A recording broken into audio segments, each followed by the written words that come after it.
This episode contains graphic descriptions of violence and mature subject matter that may not be suitable for all audiences. Listener discretion is advised.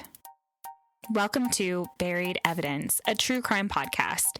I'm your host, Katie. This is part 2 of the killing of Travis Alexander. Jodi.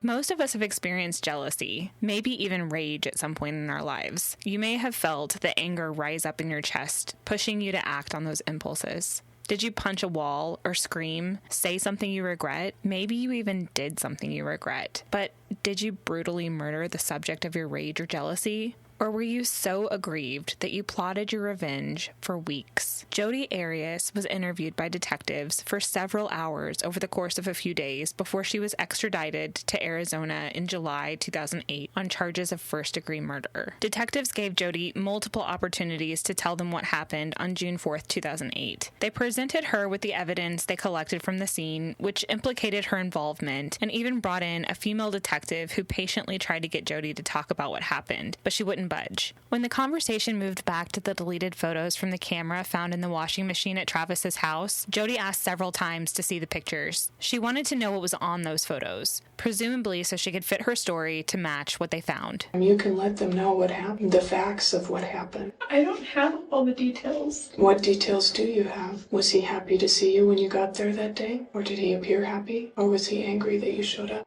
Is there any way I can see some of those photos? What would you do with them if you could see them? Just look at them. Do you think it would help you? I don't know if it would help me or I don't know. Maybe it would. I don't know.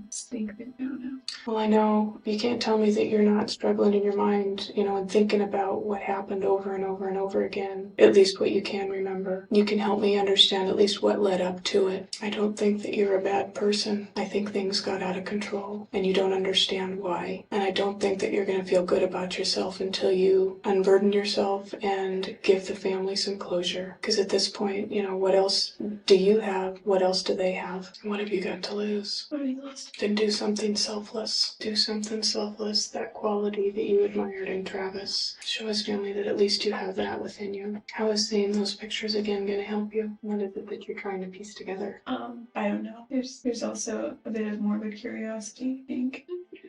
Good pictures. Is that the one with him in the shower? Yeah, he had water all over his face. You took a nice picture of him. She stuck to her story and claimed that she was nowhere near Mesa, Arizona when Travis was killed. When detectives left the room, Jodi's behavior was odd to say the least. She can be heard singing, seen doing headstands, digging around in the trash, and laying on the ground. And I don't wanna lose a thing. It might change my memory, and I won't go, and I can't breathe until you're resting here with me, and I won't go, and I can't hide, and I won't leave. I didn't hear you breathe. Good. At one point, when detectives returned to the room from a break to inform her they'd be booking her into the jail soon, Jodi seemed more concerned about her appearance for her mugshot than she was providing answers to police and Travis's family. This is a really trivial question, and it's gonna reveal how shallow I am. But before they book me, can I clean myself up a little bit? You're gonna be taken the way you are. I can't give you anything else. You should have at least done your makeup, Jodi. Gosh. To understand what happened in this case, we have to get to know Jodi and her relationship with Travis. So I'm going to start at the beginning. Jodi Arias was born July 9th, 1980, and grew up in a middle-class family in Salinas, California, to parents Bill and Sandy Arias. She's the second oldest child of 5, and growing up, her father Bill owned several restaurants. When Jodi was young, they had a house with a big backyard to play in, took family vacations, and went to all of the theme parks in California. She loved animals, camping, roller skating, reading, and most of all, art. She was a voracious reader and overall seemed to have an idyllic childhood. However, on the witness stand, Jodi testified that at age 7, her parents began to physically abuse her. She alleged that her mom carried a wooden spoon with her in her purse, and when Jodi and her younger brother would misbehave, their mother would hit them with it. Jodi alleged that the physical abuse became more and more intense as she got older, and accused her father of slapping her, throwing her against furniture, and into door frames. From age 11, the family moved a couple of times, and Jodi was forced to start over in a new school. Jodi had a difficult time making close friends, and by her teen years had started to develop a rebellious streak. She didn't care for her parents' discipline. By the end of her junior year in high school, her grades were mostly D's and F's. Tired of being forced to follow her parents' rules, she moved out 3 months before her 18th birthday and into her boyfriend's house. With her bad grades and the mounting responsibilities of paying bills since she moved out, she dropped out of high school and began working to support herself. Did you drop out of high school? Yes, I did. Where were you living at the time that you dropped out of high school? I was living with my boyfriend at the time, about a little town 6 miles outside of Wairika. Prior to that, were you living with your parents? Yes. Why did you leave your parents' home to go live with your boyfriend?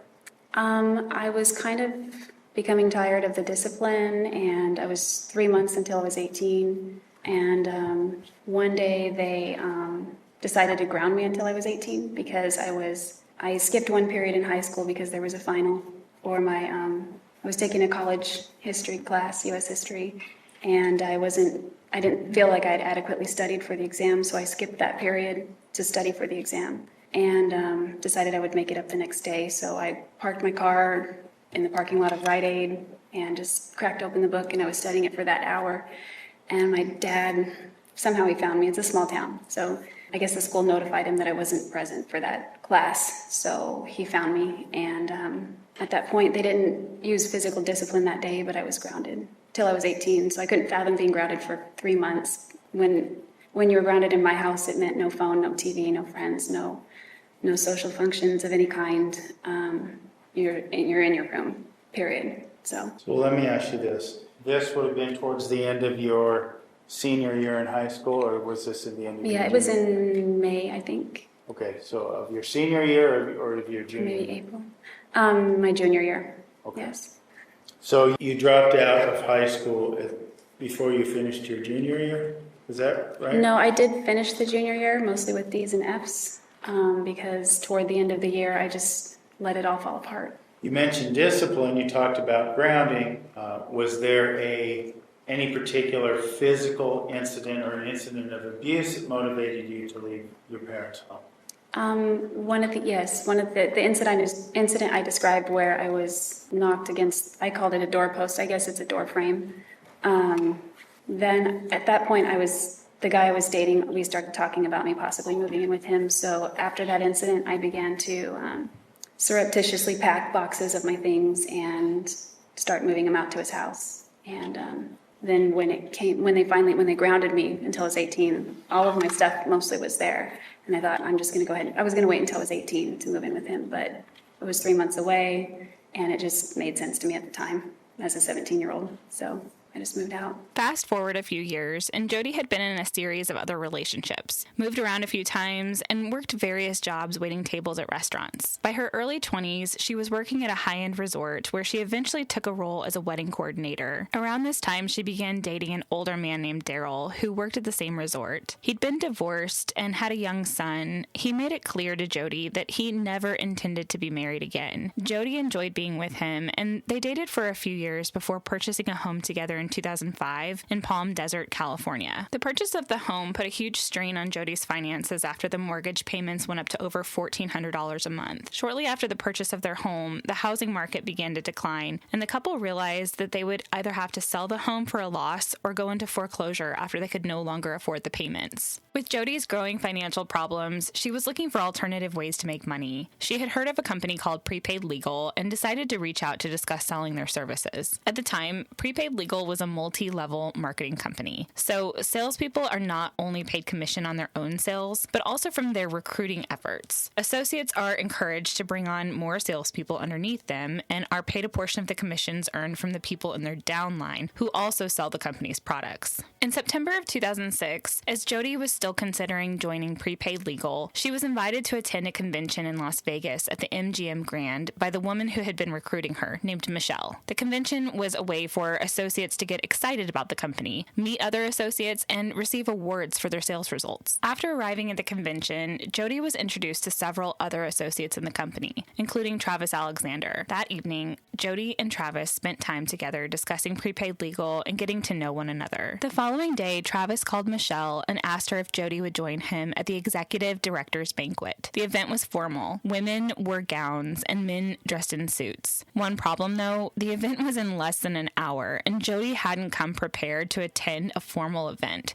So Travis arranged for a friend of his to loan Jodi a dress so she could attend with him. After the banquet, Jodi and Travis spent hours talking in the lobby of the MGM Grand. There was instant chemistry between the couple, but Jodi was still in an exclusive relationship with Daryl back in Palm Desert. After the convention ended, Jodi went home to Palm Desert on a Sunday, and by Thursday, she'd broken up with Daryl. Jodi wanted to continue talking to Travis and pursue him romantically without cheating on Daryl. And since Jodi lived in Palm Desert and Travis lived in Mesa, the relationship was long distance. They talked on the phone for hours each night about their lives, Travis's religion, and Travis encouraged Jodi not to settle for less than what she deserved. She fell hard and fast for Travis. They couldn't wait to see each other in person again. Jodi made plans to meet up with Travis in California at a party with some of their friends from Prepaid Legal about a week after the convention. After the party wound down and everyone went to bed, Travis snuck into Jodi's room and their physical relationship began. The next morning, Jodi attended church with Travis and then drove back to Palm Desert. Travis began to introduce Jodi to the Mormon church by explaining the word of wisdom, which prohibits the consumption of coffee, tea, alcohol, and illegal drugs. He gave her the Book of Mormon, and missionaries started regularly meeting with Jodi and inviting her to attend church. She embraced the Mormon church, and in November of 2006, just 3 months after meeting Travis, Jodi was baptized into the Mormon church. By the time Jodi was baptized, she had seen Travis in person just a few times, but on each occasion, they had been physically intimate. Throughout Jodi's trial testimony, she describes instances where Travis was sexually aggressive toward her and used Jodi for sex. They were not an official couple and were not exclusively dating, but talked almost daily on the phone. Jodi testified that after her baptism in 2006, she came to Arizona for another Prepaid Legal event and to see Travis at his house for the first time. His ex-girlfriend and some of his other friends from church were there. Travis was distant with Jodi and was concerned about his friends seeing him display affection toward her. He was refusing to even hold her hand. They had a discussion the following day, and Travis encouraged Jodi to see other people. So Jodi went on a couple of dates, but after Travis found out that she'd been dating other people, he became jealous.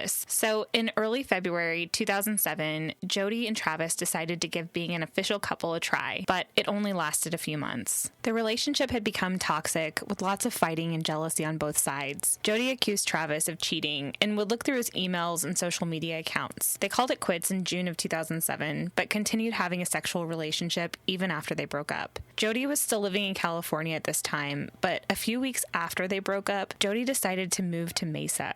You know, the whole trust issue keeps coming back into my mind. That was the big reason. He was a big time flirt, and that's the one thing everybody says about him. He flirts a lot. Does he mean anything by it? No, not really. That's just who he is.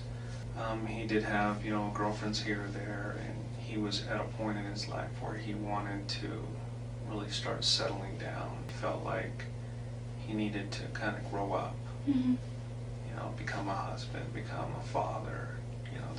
That time had come, and he felt that time had come and gone, and he was falling behind. He told me that too. He said he felt like his time was running out, and I told him that, despite the fact that he's not going to be in a singles ward very much longer, he still has a lot of options. He's still a very eligible bachelor. And he just didn't see it that way. He was like, you don't understand. He's like, that might be true, but my chances are severely reduced once I turn 31. It was like this ticking time bomb. Finding a good Mormon girl, was difficult because in that church, that most of the girls get married in early 20s. Yeah. He said he didn't want to marry a girl in her early 20s because he said that he noticed a lot of pattern in the church with girls that married between 19 and 24, so to speak, would they'd start having babies and growing their family, and then they would look at their single girlfriends who are still having fun with no responsibilities, and they would regret getting married. And I think if you're strong in the church, it's not so much a problem, but... Yeah, depends on who you surround yourself with, too. If you surround yourself with the right people, you know, it's a different story. But, you know, that's where he was. And did you guys ever discuss possibly getting married or anything? When we were dating, we did. Okay. Once we broke up, he brought it up. He actually proposed to me a lot of times, but he wasn't serious. I think he was serious once, and it was when we broke up. And that was really hard because we were on the phone, and it was just like none of that stuff should be done on the phone anyway, but I was hundreds of miles away. And I told him that I loved him. We didn't say I love you during our relationship, but we said it afterward. It was weird. Okay.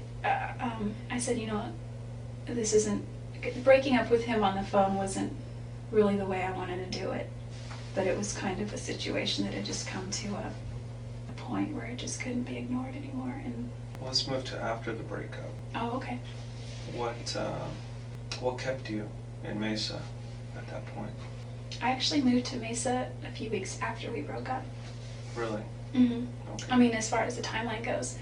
But, I mean, if you want to call it our official breakup, shortly thereafter, it's like we were still seeing each So other. you guys were seeing each other, but it was a long distance type relationship. It was always long distance when we were officially dating.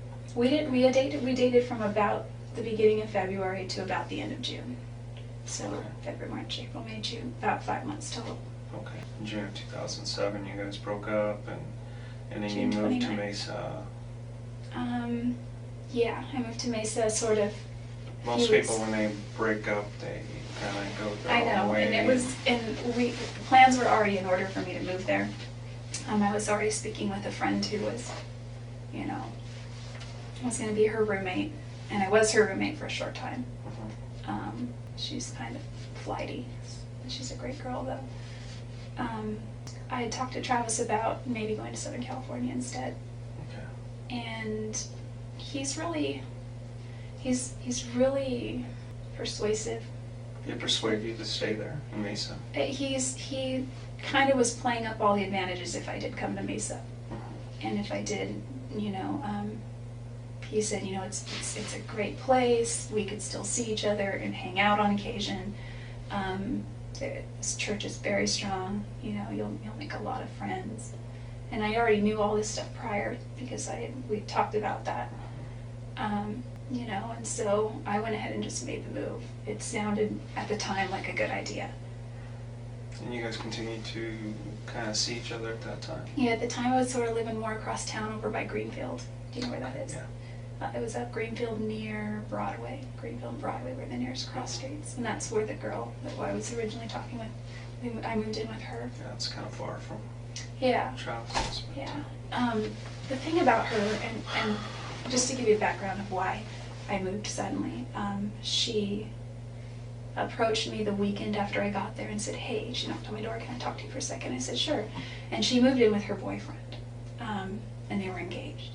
Okay. And she said, hey, I just wanted to let you know that Scott and I went to Vegas last weekend to tie the knot. And I was like, really? And she's like, yeah, we haven't told anyone, but we didn't want to live in sin. So we're going to, and she had already been sealed in the temple once and was waiting for her cancel. Or Yeah. her Her sealing to be yeah, to be canceled. So they were going to have a civil wedding on a beach in Oregon. And they did that the following weekend. She told me that on a Monday or Tuesday. It was the beginning of the week. And she said, the reason I'm telling you that is because I'm getting married this weekend, and I have to go out of town a few days ahead of Scott, you know, to make arrangements. And now that he's a married man, we don't feel it's right that you be here in the house. Yeah. She's like, I don't want to inconvenience you, but is there any way you could stay with somebody else or just find another place? At the time I was waiting on a house in Gilbert, because I already knew they were getting married, so I was kind of looking anyway. And there was a great girl named Brenda, and she was waiting on her keys for the mortgage to go through, and it was a great ward, and it was a great house, and it was brand new. Construction and all that. It was really nice. But she didn't get her keys for months and months. I think she's in the house now, but I don't know. I haven't talked to her. So I scrambled. I went to the Institute. I wrote down a bunch of phone numbers. I called them all. A lot of them, I got voicemails. One girl that answered, her name was Tiffany, and she knew Travis. And she was at his services in Arizona. And as well, and we've just remained friends sort of like on MySpace and Facebook and that kind of thing. But she said, hey, sorry, that's an outdated posting, I forgot to take it down, but go to this website. So ldshousing.net, I went there.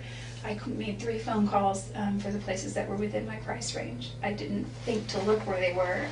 The one girl that called me back, her name was Shannon Darricott. She said, here's my place, here's the directions, go ahead and go out and come see the house. It was available, so we did. No, go ahead. You have to get that? No. Okay. So I moved out there, and when Travis found out it was so close to him, he freaked out about it. And I made sure to check that it wasn't, that we wouldn't be in the same ward. And it was within his ward boundaries, but it was also within another singles ward boundary. So of course I'm gonna go the other one, because it would just be kind of weird. I mean, I didn't know about him and Lisa at first. So I don't know if they were even dating at that time. I don't know what their whole timeline was. But it still would have been weird, and it wouldn't have made Travis very during that comfortable. time that he was seeing Lisa, did you continue to see him as well? Yeah, and I didn't know that he was seeing her.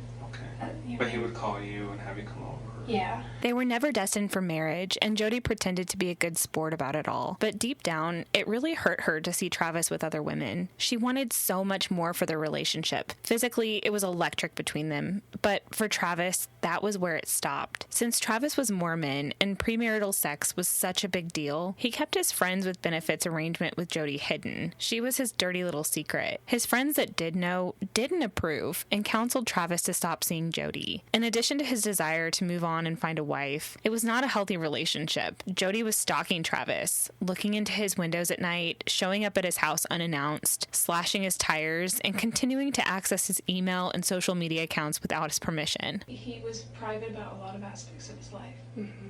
He told me some things I got from some of his, Facebook account, email account, or MySpace or whatever, because I had the passwords to those.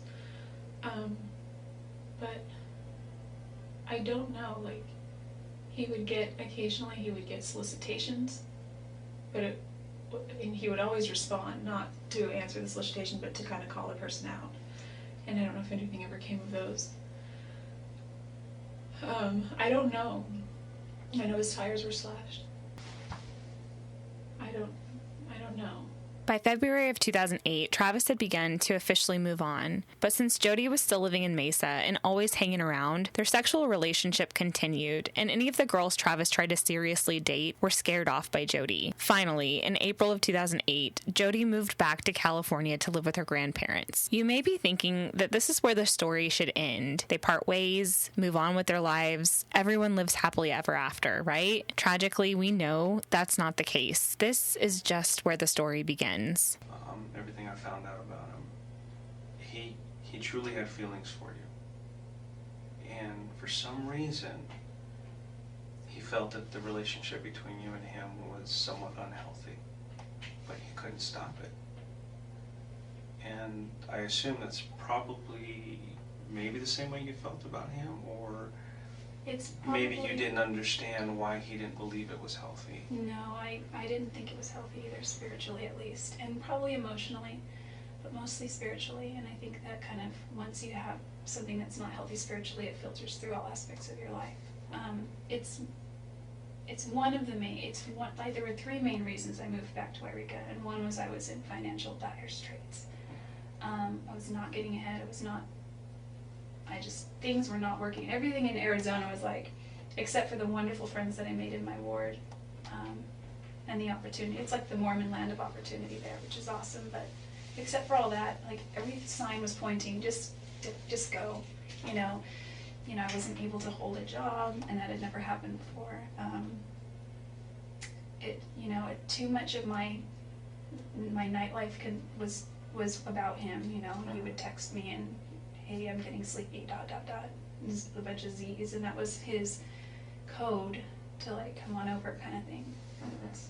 Coast is clear, So, and that was just, I lived 5 minutes away, 10, depending, and it was just too convenient and too easy, and it was fun, and we had fun when we were together, and so it wasn't healthy, and I totally agree with that.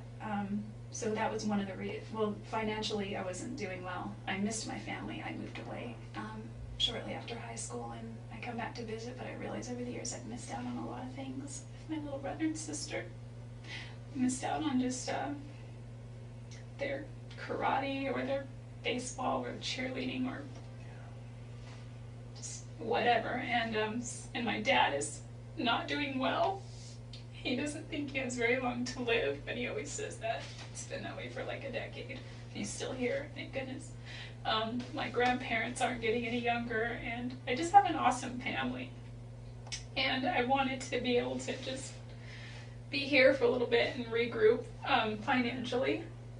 I owe my parents a lot of money, and I owe my grandparents a lot of money, and I owe friends money. I owe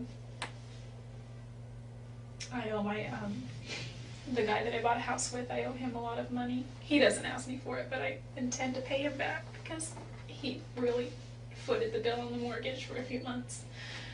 And the third reason, and I like to put this third because I like to think that second to those reasons I would have been strong enough somehow, but the third reason was to put a distance, a physical distance between Travis and I, because I know that he really liked Mimi, and he said he did. I kind of felt guilty. I mean, I know they weren't dating, but I just felt guilty somehow, and I didn't know Ryan at the time. I met him in March in Oklahoma City, and it was just brief, and I remember seeing him and saying, oh, I really want to go say hi to him, but he was surrounded by people, and he was kind of unapproachable. And he says he remembers meeting me too, and it wasn't until Zion, my friend, texted me, and I think I told you that when I was giving you. And this is all after This is all after broke up. Oh yeah. Broke up with Travis. Everything was all over. But As far as the timeline, we broke. It was kind of a mutual thing, but I sort of more broke up with him. Yeah. And it was hard to do because I really loved him, but I just realized that without trust, you can't have anything, and I had violated his trust. Is that the main reason you guys broke up? Is the trust? Trust. I think that there's not that the relationship was unhealthy because of sexual activity, promiscuity, but just that you guys couldn't trust each other. I think that, and this doesn't make it right, I think that, being a convert, I've had a couple of serious relationships before where I was intimate with a few people, and it's kind of silly, but I used to always joke that regardless of what the Bible says, and yes, I'm Christian, I just live my life by the 10 Commandments, and those are my rules. Thou shalt not this or that, but it doesn't say thou shalt not fornicate. So I just used to joke about that, and it's a bad philosophy.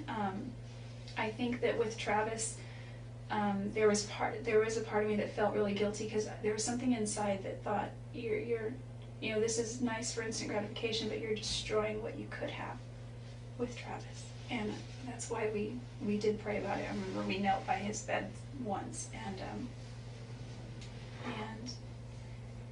surprisingly he suggested it. Normally, I would suggest that we pray before we go on a trip or before we eat if we're alone. It was kind of unusual for him, huh? Yeah, because he was very resistant to prayer with me. I mean, I think in church it would have been fine, and I feel that maybe because we were driving away the Spirit constantly. Or maybe he felt that by inviting the Spirit, he would feel guilty about later on in the evening, or I don't know what the deal was. Or the excuse he used was because I'm a convert, I need more practice saying prayers. He's like, so I'd say, will you say a prayer? He's like, why don't you say a prayer? Why don't you say a prayer? Why don't you say a prayer? So we'd go back and forth. And back in the interview room, detectives continue to press on for days, questioning Jodi before she finally admits to being present when Travis was killed. What we will eventually learn is that Jodi Arias did indeed kill Travis Alexander that fateful day in June of 2008, but her web of lies was spun so tightly around her that even she would have a difficult time unraveling the truth. After her arrest, Jodi drew a picture of a woman's eye with a teardrop spilling from it that she titled Tears. You can find the image on a website that sells her her art with a story about the drawing, explaining that this was her third iteration of the drawing. Much like the drawing, the story Jodi will eventually testify under oath to while on trial for Travis's murder will also be her third iteration. The first iteration of that teardrop drawing was called catharsis, which means the process of releasing and thereby providing relief from strong or repressed emotions. I found this somewhat symbolic of Jodi's story, but probably not the way she hoped for it to be interpreted. Jodi's first iteration of events, while talking to detectives in that cold interview room, was her initial attempt to cleanse herself of her guilt, to be released from the burden of accountability, by convincing detectives that she had nothing to do with it, by inserting herself into the investigation, providing an alibi for herself, and attempting to control the investigation. She could be cleared of all wrongdoing and live her life freely without consequences. If Travis were here today, he would tell you that it wasn't me. My job is to speak for Travis right now, and everything Travis is telling me is that Jodi did this to me. Have you ever shot that 25 auto? Mm-hmm. Have you ever touched it? The one that was stolen? I've never seen it. My good grandpa said it looks like a toy gun. I don't know what a 25 looks like. I know what a 22 looks like. And I know It's just like a 22, actually. well, the 22s that I saw kind of looked like the ones in the westerns where they had the barrel and the long. But there was another 22 in this store that looked like a toy gun, so it looked like a squirt gun, like a water gun. I don't know. Just to show you. Remember him? Is he naked? In the shower? Yep. Let's see, this is Travis would never go for that. soon after you and him had sex on his bed. That couldn't have been too soon after. An hour or so. The last time we 2 had sex hours. in his bed was an 8. Actual photos. That's you. I wanted to cover you up because Oh, that's you. All of you. that looks like me. That is you. You can look at the rest of it if you want. There's a few of those. There's a few more, which I try not to show people because I don't want to put you out there like that to people.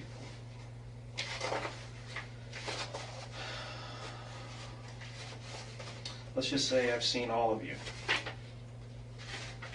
And I've seen all of Travis. But the one that sticks in my mind of Travis is on the autopsy table. And I'm not going to show you that. Or should I? But this one I don't know if I should show you, but nothing bad. Too bad. But it's just one of the photos that was taken by accident. And this is just a small portion of it.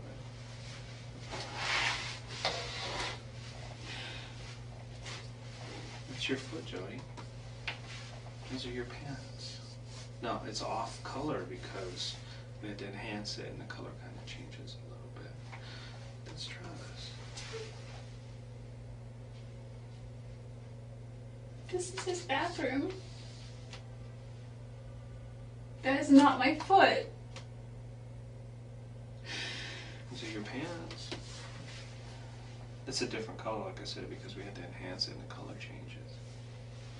The zipper back. I have both of those pants at home. If these are the same one. I don't have a zipper there though. Not on mine. And this is a black stripe and this is white and the black goes around the bottom too.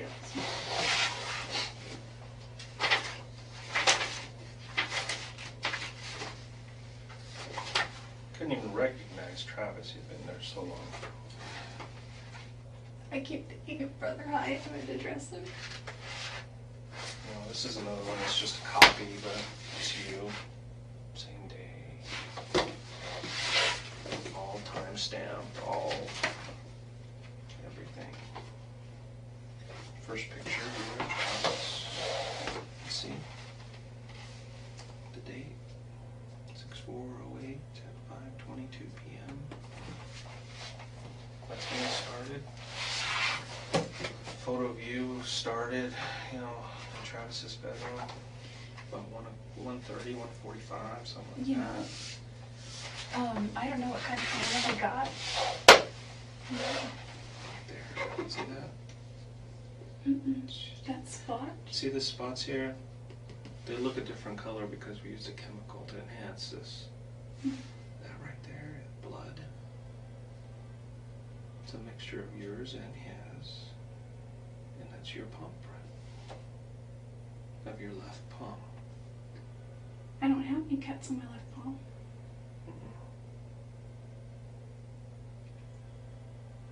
Nobody said that your cut was on palm. Do you have any recent cuts that are healing? Well, my cat scratches me. Little things. These are all her work. You can see. This is her. That's her. I've got scars. Okay. She's a feral cat. All these little things are her. Well, enough about your cat, but why is your palm print in blood? How can that be my palm print? Because you were there.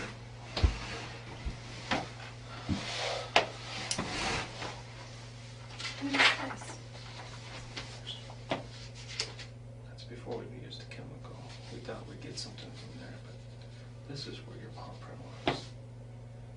Right on the wall. I can go over and over and over again. Over and over again.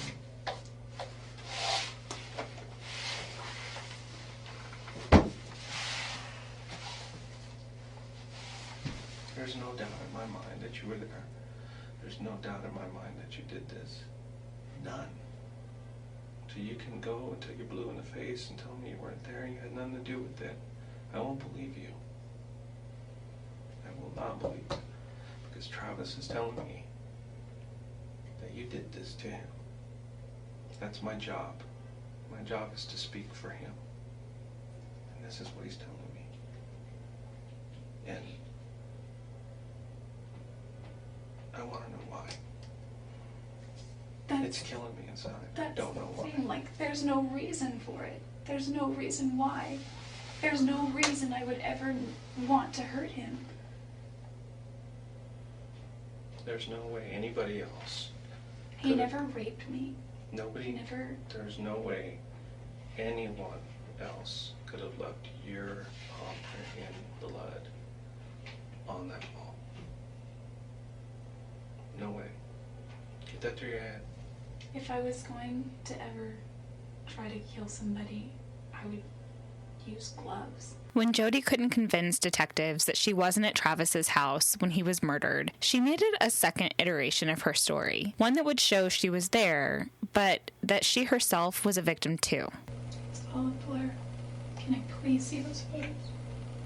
As soon as I get back. The detectives went to Reading to go pick up the rental car that you had that day. And they took the photos. Oh. There's probably something in the rental car. Like what? Maybe blood. In the trunk. In the back seat. That's what we're gonna look for, so. I was just thinking maybe the handles, lock, steering wheel, something like that. Things that get touched. Is that what was going through your head when you left? What did I leave behind? What did I touch? No. What was going through your head when you left his neighborhood there? Just had to run. A little bit of a survival instinct, but it was mostly just Run. fear. Are you worried that his roommates were going to get home soon? It's the first thing that I was thinking about. It's when she left here. She barely missed his roommates. Or maybe his roommates had gotten home and just didn't hear her. I know Travis doesn't lock his doors when he's home. Was the door open when you got there? Or did you have to go through the garage? Or how did you get inside? Did you knock?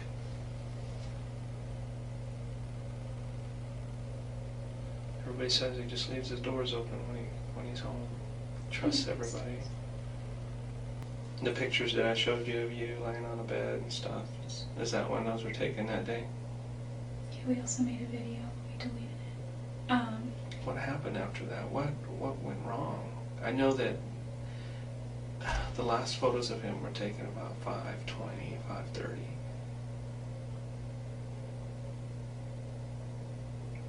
And you said he doesn't like you to take pictures of him and stuff.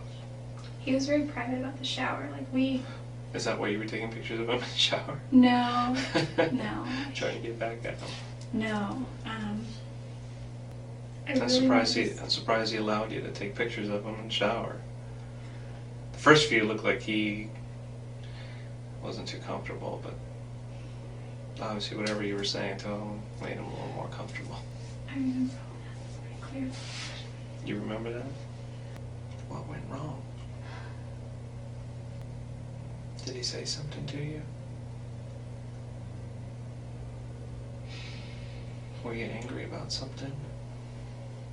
Were you frustrated? What was it? Something happened at that point, and I don't know what it was.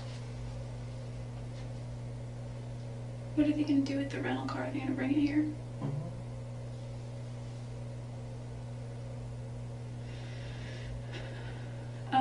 There were several photos of him, and the last one that we have is him sitting in the shower.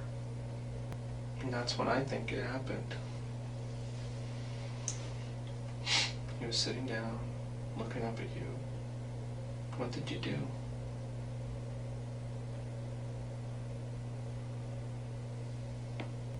What happened, Jodi?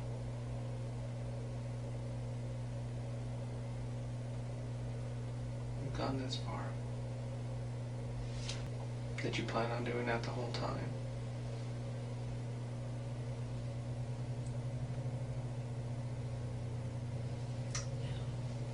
Then why? Tell me. I don't believe you planned it. But then I don't understand why. Why you took a gun with you? Oh, I didn't. Where was that gun from then? Where did you get it? Everybody says he didn't have one. Where did you get it? If you didn't take it. Did he have one in the house? Not to my knowledge. Then where did you get it? Did you bring it with you? Did you get it there in Arizona? I didn't ever have it, actually. Didn't have it in my possession. Then who had it? If you had it and Travis didn't have it, then who had it? Jodi, please. I can't. Why not? Are you protecting somebody else? Why would somebody else do this? I don't know. Did someone catch you there? Someone not expecting you to be there? They would have seen my car. Then who was it? I don't know. Their names. Listen, I can tell you. I can tell you everything that I know or that I remember. Okay. What do you remember? From the time you were taking the pictures to the time you left. What happened? What happened after that last picture was taken?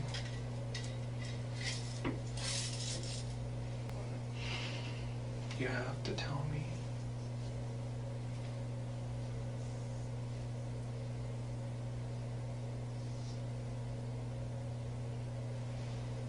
If you want me to believe that somebody else was there, you have to show me. You have to explain to me what happened. Otherwise, it was just you. And if that's the case, that's okay. That's okay as well. It's better if everyone thinks that. If everyone thinks that it was just you. No, it's not. It is really no idea. I do have No, an you idea. have no idea.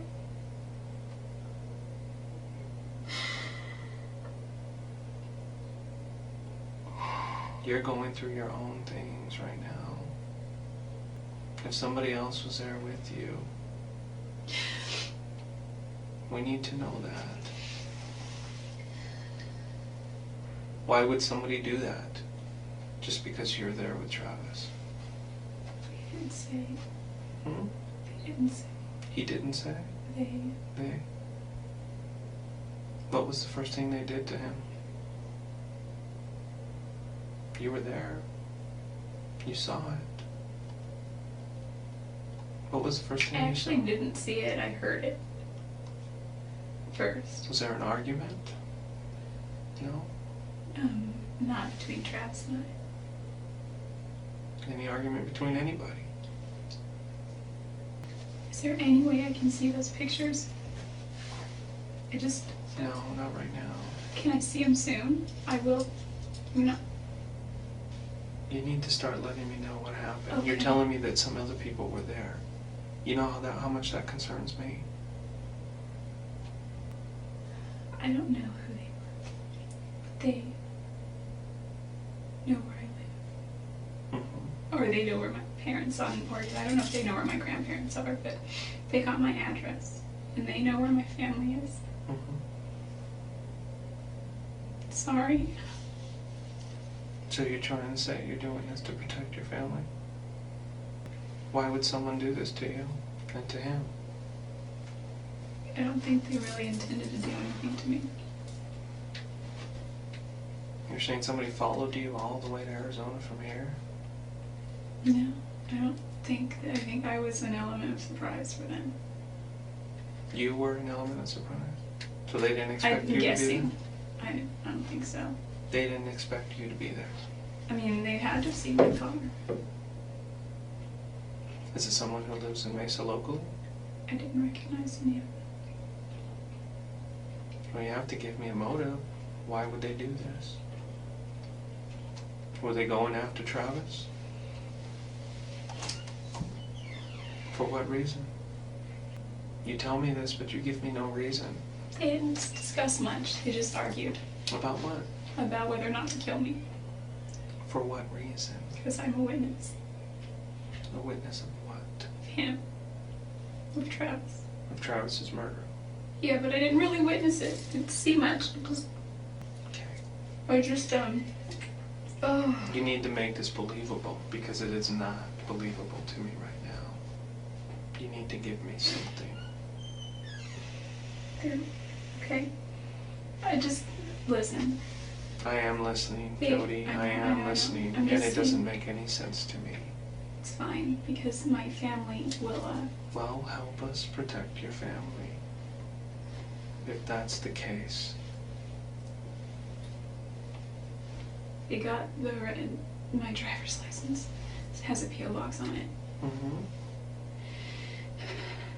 And they got my registration out of my purse, which was in the purse that I was using at the time. And it has my parents' address on it. Why would they do this? You see where I'm coming from? Why? What kind of beef did they have with him? Or was it with you? Or They're, you need to make this believable. People just don't go in somewhere and kill somebody for no reason and then let a witness go. That doesn't happen. They've already killed one person, why not just take care of the other? well, yeah, You know who they are if you're telling me the truth. I don't know them. Then I don't believe you either. And I can't. You can't expect me to.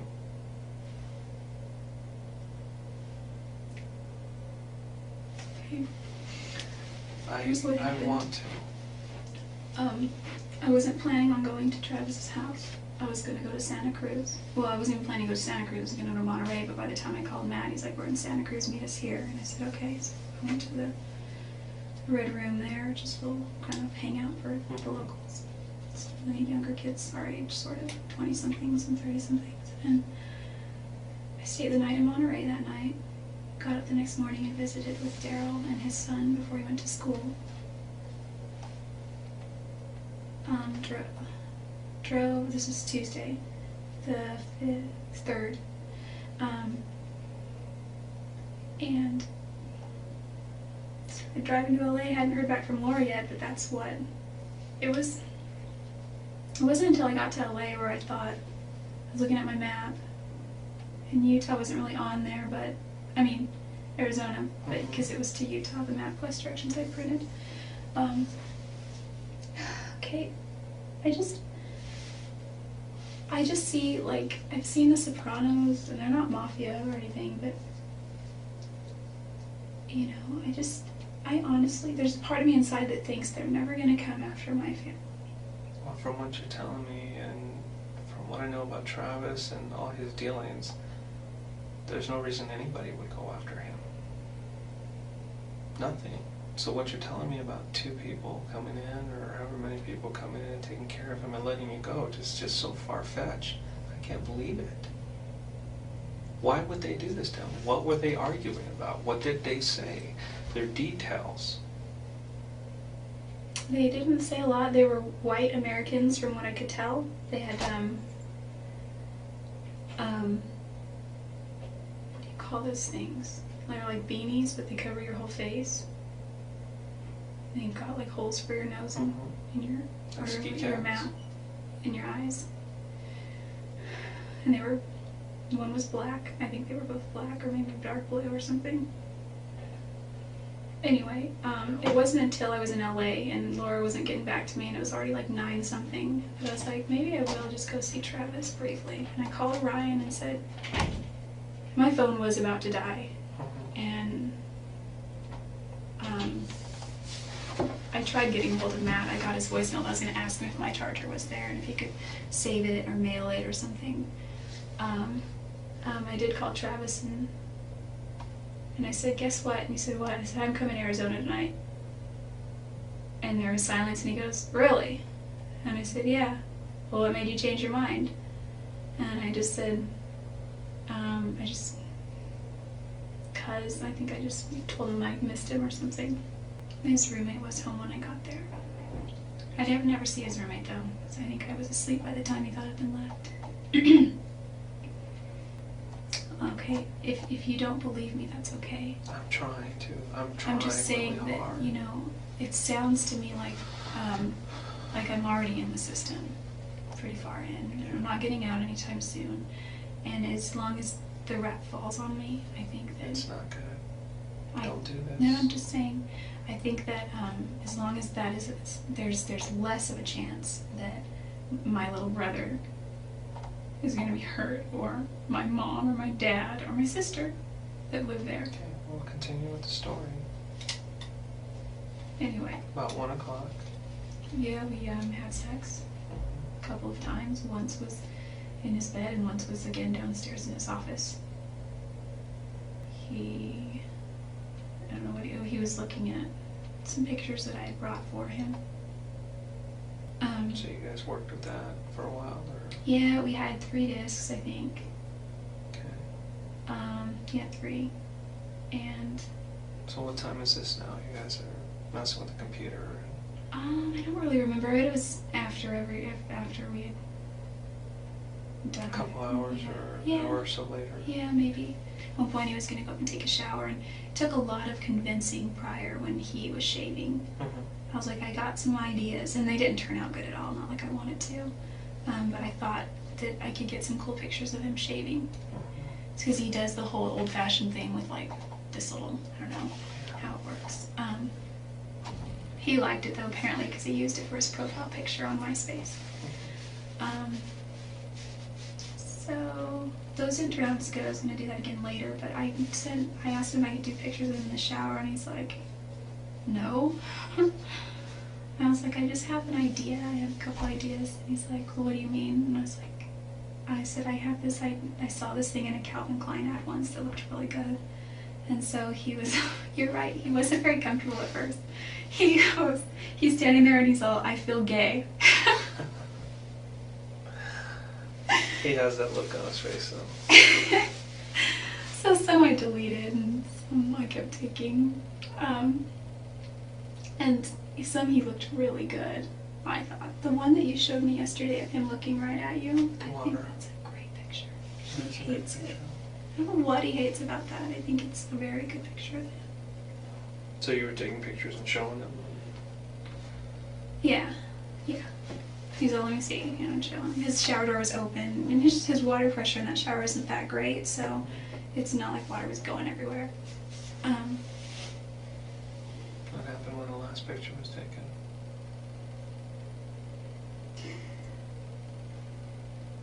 He was kneeling down in the shower. I don't remember him. If this is his shower and the sink is over here, I was like right here taking pictures. And I don't really know what happened after that exactly, except I think he was shot. Where were you? If this is his shower and he's sitting here, I was like, well, if this is his shower and he's sitting here, I was like right here on my knees, and his bathtub was right here, and I was taking him here, and I was just going through the pictures, and I heard this loud ring.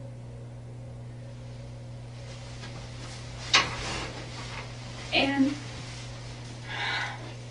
I don't really remember except Travis was screaming. I think I got knocked out, but I don't think it was that long. I know I got knocked in the head, and I've gotten knocked in the head once by my dad when he was just really mad, and it wasn't like, actually he didn't knock me in the head, he just pushed me against the wall, and I hit my head, and I fell. But in this case, I think it was similar because he was screaming, and I was by the bathtub. And he was holding his head, and there were two people there, and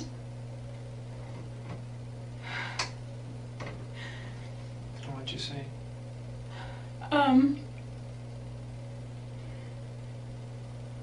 I remember putting my hand on his back because he was on all four of his knees. He was like on his knees like this, doing something like this or something like, I don't know. And I was like, are you okay? What's going on? What's going on? He's like, go get help, go get help. And I said, okay. And I turned around, there were two people there. One was a guy and one was a girl. I couldn't tell that at first, but I could just see one was a girl, and I assumed the other was a guy because their build, and then their voices. I don't remember what they were wearing, like maybe jeans. What did they say? One was in all black, one was in jeans. Did they say anything? Yeah, the girl wanted to kill me too. What did she say? Like, What words did you hear? What phrases? who is that?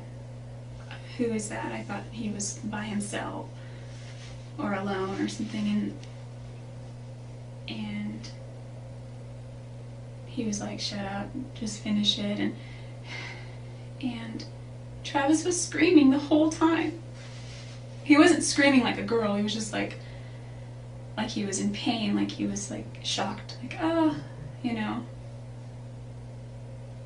He wasn't really moving though, he was just staying kind of still on the floor. Then what happened? Well, as soon as he said go get help, and I turned around and they were there, and Where were they? they were in the bathroom. Where at the bathroom? Not in The the girl hallway or in the was- bathroom? The girl was in the hallway, kind of.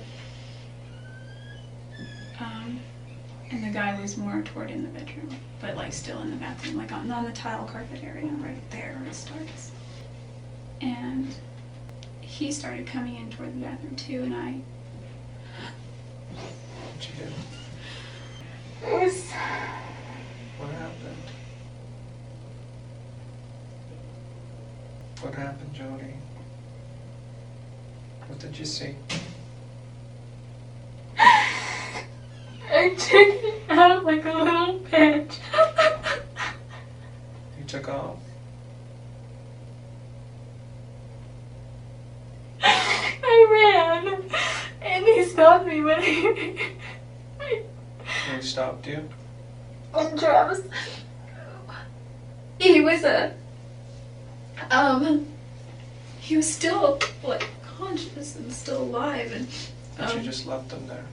no, I ran into the closet because there's 2 doors, and they were sort of in the hallway already, and he stopped me, and he didn't touch me. He was just held the gun to my head, and he was like, "You don't go anywhere," and he told the other girl to finish it. I didn't see, but he was like,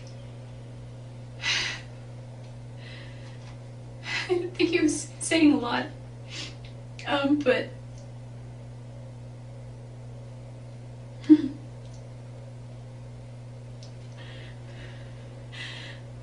What happened?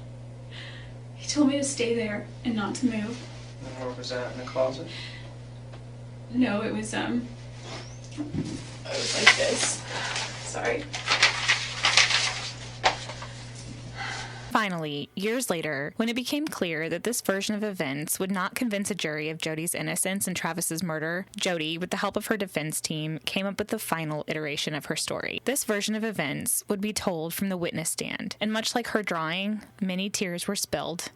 Did you kill Travis Alexander on June 4th, 2008? Yes, I did. Why? The simple answer is that he attacked me, and I defended myself. Next time on Buried Evidence, a true crime podcast. It's rare for a defendant in a murder trial to testify, but on February 4th, 2013, nearly 5 years after Travis's murder, Jodi Arias took to the witness stand to testify in her own defense. She would be on the stand for an unprecedented 18 days of testimony. The entire trial was televised as commentators gave play-by-play accounts of the courtroom drama, with a beautiful young defendant, a bulldog of a prosecutor, a heinous murder, and sex and religion to report on. This case had an O.J. Simpson-esque effect on viewers. Join me next week back on our regular schedule for part 3 of the killing of Travis Alexander, Life or Death. As always, thank you for listening. If you enjoy the show, please share it on social media and leave a 5-star rating and review wherever you get your podcasts.